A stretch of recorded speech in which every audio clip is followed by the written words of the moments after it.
சபரிமலை ஐயப்பனை நாம தரிசிக்க ஏறுற அந்த 18 படி யாரால செதுக்கப்பட்டதுன்னு தெரியுமா?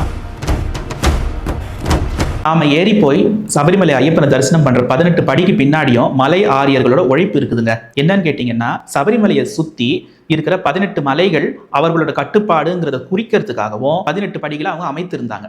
இந்த மலையாரியர்கள் தான் மலையும் காடும் முழுக்க திரிஞ்சு மிகவும் உறுதியான கற்களை தேடி எடுத்துட்டு வந்து 18 படிகளை ஐயப்பனுக்காக அமைத்தாங்க. அந்த 18 படிகள் கீழே ஐயப்பன் பயன்படுத்திய 18 ஆயுதங்கள் வைக்கிறதா ஒரு கதை சொல்றாங்க. ஆனா பிராமண சமூகம் சொல்ற கதை என்னன்னா, முதல் 5 படிகள் மெய், வாய், கண், மூக்கு, செவி ஆகிய 5 புலன்களை குறிக்கின்றது. அடுத்த 8 படிகள் காமம் அப்படின்னு சொல்ற ஆசையும், குரோதம் அப்படின்னு சொல்ற கோபத்தையும், லோபம் அப்படின்னு சொல்ற பேராசையும், மோகம் அப்படின்னு சொல்ற மோகத்தையும், மதம் அப்படின்னு சொல்ற அகந்தையும், மாச்சரியம் அப்படின்னு சொல்ற பொறாமையும், அசூயை அப்படின்னு சொல்ற ஆரோக்கியமற்ற பழக்கத்தையும், தும்பு அப்படின்னு சொல்ற வீண் பெருமை, வெட்டி பெருமை ஆகிய 8 விதமான தீய குணங்களை குறிக்குது. அடுத்த 3 படிகள் 3 விதமான குணங்களை குறிக்குது. சத்துவகுணம் நன்மை அண்ட் அமைதி, ராஜகுணம் ஆசை அண்ட் பேராசை, தமோ குணம் சோம்பலா இருக்கிறது ஆகிய 3 நிலைகளையும் குறிக்கிறது. அடுத்த கடைசி 2 படிகள் வித்யா அப்படிங்கிற ஞானத்தையும், கடைசி 18வது படி அறியாமை அப்படிங்கிற அவித்யாவை குறிக்குது. இத்தனை படிகள் நம்ம கடந்து மேல சென்றா இறைவனை தரிசிக்கலாங்கிறது பிராமணர்கள் சொல்ற கதை. இது மலையாரியர்கள் படி 18 மலைகளை குறிக்குது.